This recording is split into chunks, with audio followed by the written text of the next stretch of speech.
Hello students, आज हम पढ़ने जा रहे हैं क्लास 7th का chapter 1 that is nutrition in plants part 2। जैसा कि हमने पहले लेक्चर में पढ़ा था अबाउट फूड।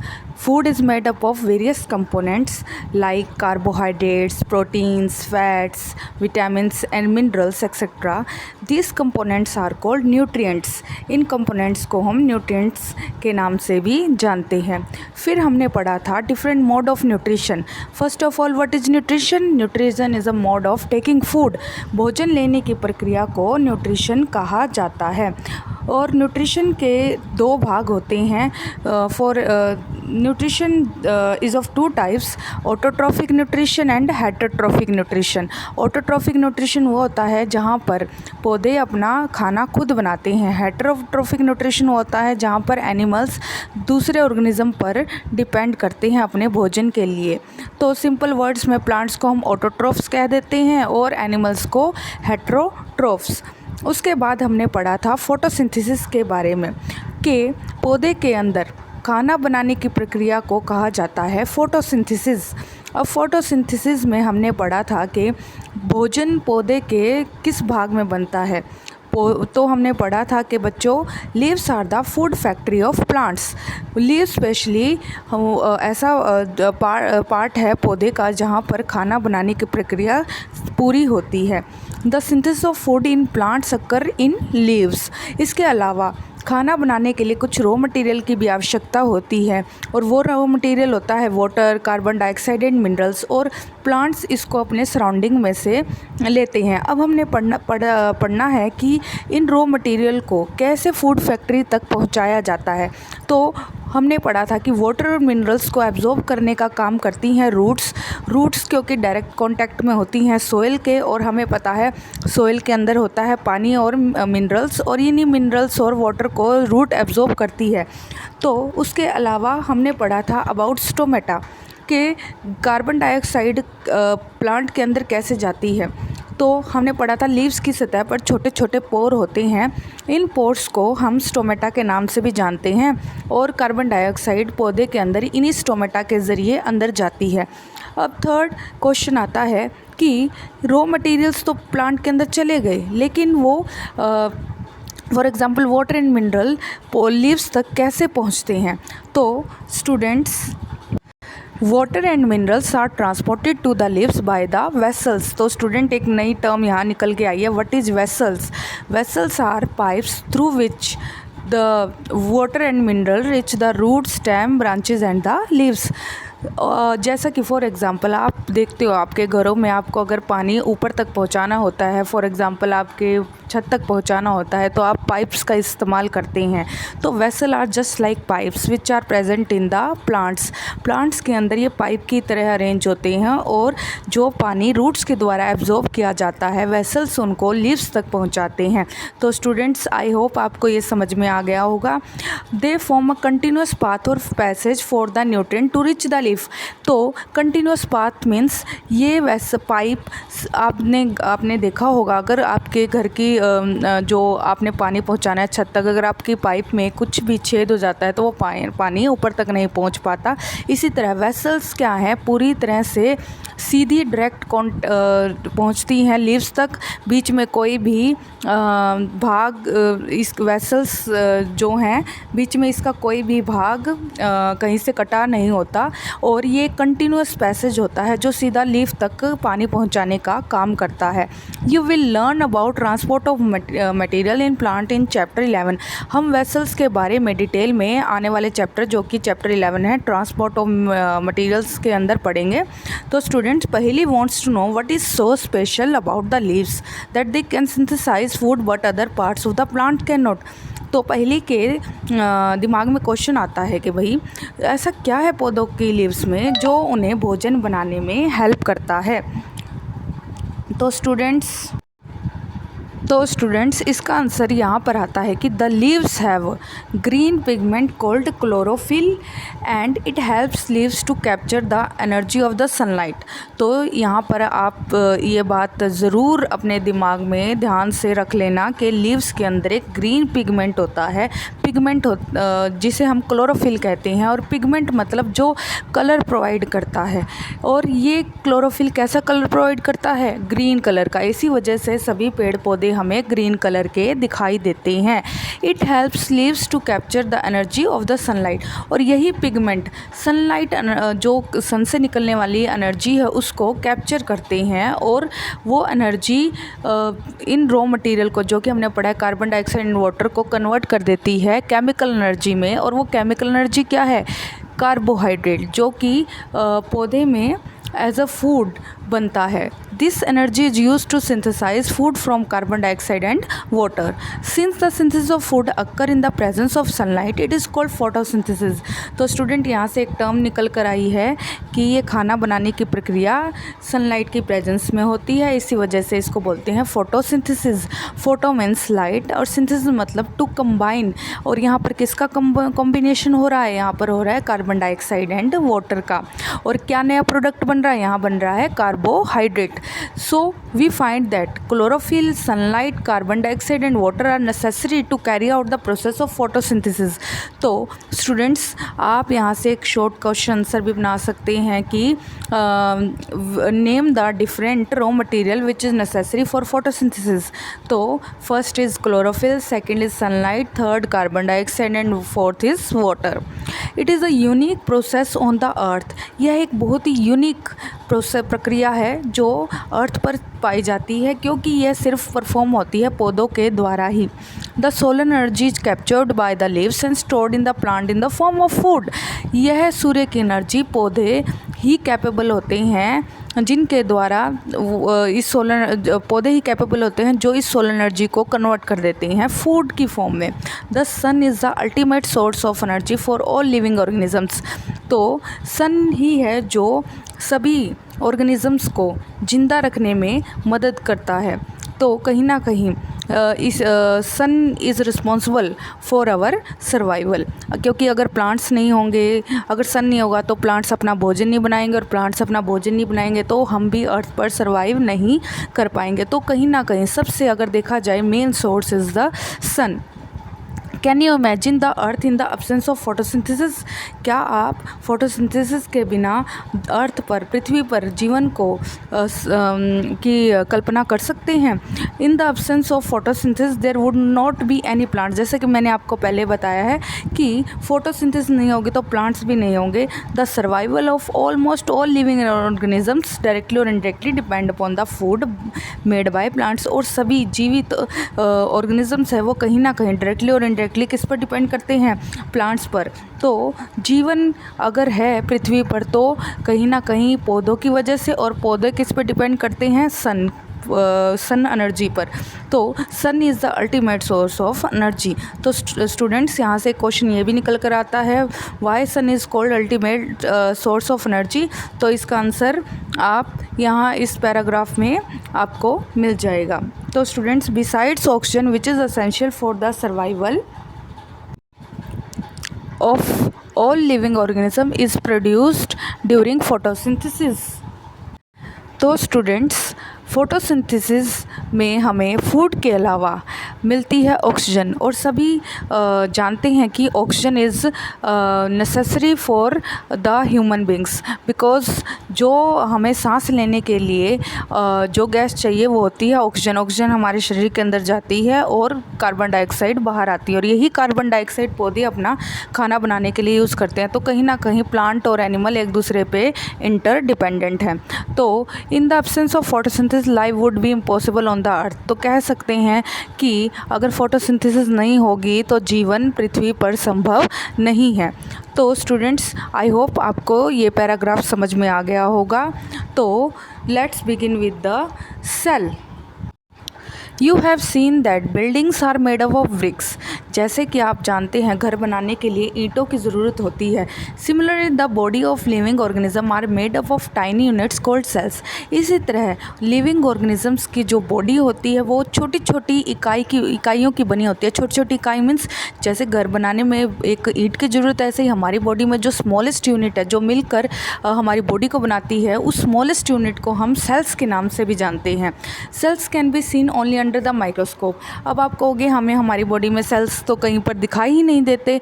तो स्टूडेंट्स सेल्स आर माइक्रोस्कोपिक, ये सिर्फ हमें माइक्रोस्कोप के नीचे ही दिखाई देते हैं, बहुत ही छोटे होते हैं, तो हम इन्हें नेक्ड आई से नहीं देख सकते। Some organisms are made of only one cell. Students ये भी गौर करने वाली बात है कि कुछ ऑर्गेनिज्म सिर्फ एक ही सेल के बने होते हैं। The cell is enclosed by a thin outer boundary called the cell membrane. Very important students कि what is cell membrane. Cell को एक पतली सी बाउंड्री होती है, उससे बोलते हैं cell membrane. Most cells have a distinct centrally located spherical structure called the nucleus.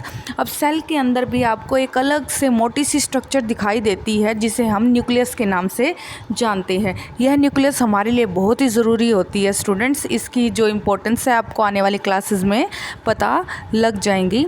The nucleus is surrounded by jelly like substances called cytoplasm. अब सेल के अंदर न्यूक्लियस के अलावा जो लिक्विड द्रव पदार्थ भरा होता है उस जेली लाइक सब्सटेंस को हम साइटोप्लाज्म कहते हैं। तो स्टूडेंट साइटो मतलब सेल, प्लाज्म मतलब लिक्विड, सेल के अंदर पाए जाने वाले लिक्विड को हम बोलते हैं cytoplasm. Let's look at the figure 1.1। तो स्टूडेंट्स आप ध्यान से देख सकते हैं ये सेल्स हैं, सेल्स के अंदर देखो ये जो डार्क स्टेन्ड बॉडी है बिल्कुल आप सेंटर में देख रहे हो, ये न्यूक्लियस है, और जो बाहर पतली सी मेम्ब्रेन दिखाई दे रही है इन सेल्स के वो क्या है, सेल मेम्ब्रेन, और अंदर जो ये लिक्विड पदार्थ है उसको हम किस नाम से जानते हैं, साइटोप्लाज्म। तो स्टूडेंट्स आप यहाँ पर एक क्वेश्चन 2-3 छोटे क्वेश्चन बनाएंगे, what is cell, what is cytoplasm, what is cell membrane, और आप ये डायग्राम अपनी नोटबुक में ज़रूर बना लेना। Now students come to the blue paragraph. Beside leaves, photosynthesis also takes place in other green parts of the plant, in green stem and green branches. अब एक बहुत ही सरप्राइजिंग बात यहाँ पता चल रही है बच्चों कि फोटोसिंथेसिस हमें और भी जगह दिखाई देती है, और ये कहाँ पर दिखाई देती है, लीव्स के अलावा स्टेम्स में और ब्रांचेस में। तो students desert plants have scale और spine like leaves to reduce loss of water by transpiration. This plants have green stem which carry out photosynthesis. तो मैं आपको बता देती हूँ, जैसे कि जो पौधे मरुस्थल में उगते हैं, जैसे कि जिन्हें हम डेजर्ट प्लांट कहते हैं, उन वहाँ पर वो पौधे स्पेशली उनकी स्टेम ग्रीन कलर की होती है और वो फोटोसिंथेसिस का काम करती है। वहाँ पर लीव्स प्रॉपर तरह से ग्रो नहीं होती, वहाँ लीव्स एक स्पाइन लाइक मतलब एक कांटे के आकार की होती है, और जो स्टेम होती है बेसिकली वहाँ आपको क्लोरोफिल देखने को मिलती है, और स्टेम मेनली आपका क्या परफॉर्म करती है, फोटोसिंथेसिस। कारण ये है बच्चों, अगर डेजर्ट प्लांट्स में लीव्स होंगी प्रॉपर तरीके से तो वहाँ पर स्टोमेटा भी होंगे, और स्टोमेटा अगर फोटोसिंथेसिस के लिए खुलेंगे तो खुलने के लिए जब वो खुलते हैं कार्बन डाइऑक्साइड को अंदर लेने के लिए, तो कहीं ना कहीं वो पानी का भी लॉस करते हैं in the form of water vapour, जिस प्रोसेस को हम ट्रांसपिरेशन के नाम से भी जानते हैं। अगर डेजर्ट प्लांट्स में कार्बन डाइऑक्साइड अंदर लाने के जब अंदर लाने के लिए वो खुलेंगे तो साथ ही साथ कहीं ना कहीं पानी भी ख़त्म होगा पौधे का, और वैसे ही डेजर्ट में पानी की बहुत कमी होती है, तो इससे क्या होगा, फोटोसिंथेसिस के करने के दौरान पौधे अपना बहुत सारा पानी लॉस कर देंगे, तो यह पौधे के लिए एक फेवरेबल थिंग नहीं है। तो वहाँ पर पौधों ने एक नया तरीका अपनाया है उस हैबिटेट में रहने का, या कह सकते एक नई अडेप्टेशन है कि वहाँ पर लीफ एक कांटे के आकार की प्रेजेंट होती है, और जो स्टेम होती है बेसिकली वो ग्रीन कलर की होती है और वो फोटोसिंथेसिस परफॉर्म करती है। This plants have green stem which carry out photosynthesis. I hope आपको यहाँ से समझ आ गया होगा। तो यहाँ एक बहुत ही इंपॉर्टेंट टर्म है जो आप आने वाले चैप्टर्स में भी पढ़ेंगे, व्हाट इज़ ट्रांसपिरेशन। तो loss of water in the form of vapour by plants is called transpiration. तो स्टूडेंट्स आप ये अपनी नोटबुक में राइट डाउन कर लेना। तो students next we will do what is photosynthesis. तो तो स्टूडेंट्स, हमने फोटोसिंथेसिस के बारे में काफ़ी डिटेल में पढ़ लिया है, लेकिन एज अ क्वेश्चन कि व्हाट इज़ फोटोसिंथेसिस, आप यहाँ से ये क्वेश्चन की फॉर्मेट में आंसर लिख सकते हैं व्हाट इज़ फोटोसिंथेसिस। तो during photosynthesis chlorophyll containing cell of leaves in the presence of sunlight use carbon dioxide and water to synthesise carbohydrates. The process can be repeated as in equation. तो students, ये proper answer है what is photosynthesis का, कि photosynthesis मतलब कि सूर्य के प्रकाश की presence में क्लोरोफिल, जो कि किसके अंदर प्रेजेंट होते हैं, लीव्स के अंदर, तो वो क्या करते हैं, कार्बन डाइऑक्साइड एंड वाटर को यूज़ करते हैं और नया प्रोडक्ट बनाते हैं जिसे बोलते हैं कार्बोहाइड्रेट्स।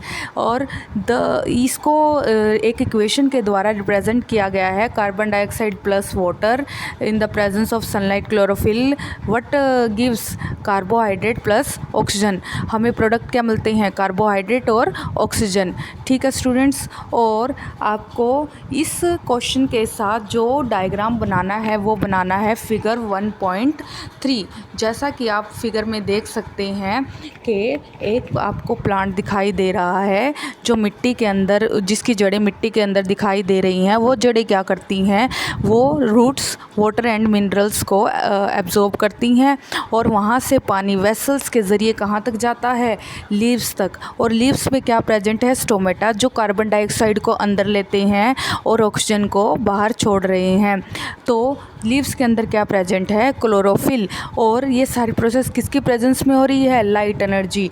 तो स्टूडेंट्स, आप क्वेश्चन बनाएंगे what is photosynthesis and explain it with the help of diagram. तो फोटोसिंथेसिस मैंने आपको बताया है जो लिखना है, और इसके साथ जो फिगर बनानी है वो बनानी है 1.3। तो स्टूडेंट, आई होप आपको ये समझ में आ गया होगा। तो स्टूडेंट्स, गौर करने वाली बात है कि during the process oxygen is released. देखो, as a product oxygen gas निकल रही है। The carbohydrate ultimately get converted into starch. तो यहाँ से एक इम्पॉर्टेंट चीज़ आपको पता चल रही है कि कार्बोहाइड्रेट बेसिकली शुगर, जो हमारी शुगर होती है उसको बोला जाता है कार्बोहाइड्रेट्स। और पौधे अपना जो खाना बनाते हैं वो बनाते हैं ग्लूकोज की फॉर्म में, लेकिन उसको स्टोर करते हैं स्टार्च की फॉर्म में। और स्टार्च क्या है, जब बहुत सारी ग्लूकोज इकट्ठा मिल जाती है तो वो किस में बदल जाती है, स्टार्च में। तो कहने का मतलब है कार्बोहाइड्रेट्स के ही फॉर्म टाइप्स हैं glucose and starch. Glucose smallest unit है, जबकि स्टार्च एक कॉम्प्लेक्स सब्सटेंस है। बहुत सारे ग्लूकोज मिलकर आपके जो क्या बनता है, वो बनता है स्टार्च। तो पौधे इसको बहुत सारे ग्लूकोज को स्टार्च की फॉर्म में स्टोर करते हैं। तो यहाँ से क्वेश्चन आता है कि पौधे में जो भोजन होता है वो किस फॉर्म में स्टोर होता है, वो होता है स्टार्च की फॉर्म में। और बनता किस फॉर्म में है, बनता है बेटे ग्लूकोज की फॉर्म में। The presence of starch in leaves indicate the occurrence of photosynthesis. जब यह बनकर तैयार हो जाता है तभी हम कहते हैं कि फोटोसिंथेसिस हो चुकी है। The starch is also a carbohydrate. जैसा कि मैंने बताया कि कार्बोहाइड्रेट की ही फॉर्म है स्टार्च, और ग्लूकोज भी कार्बोहाइड्रेट की ही फॉर्म है।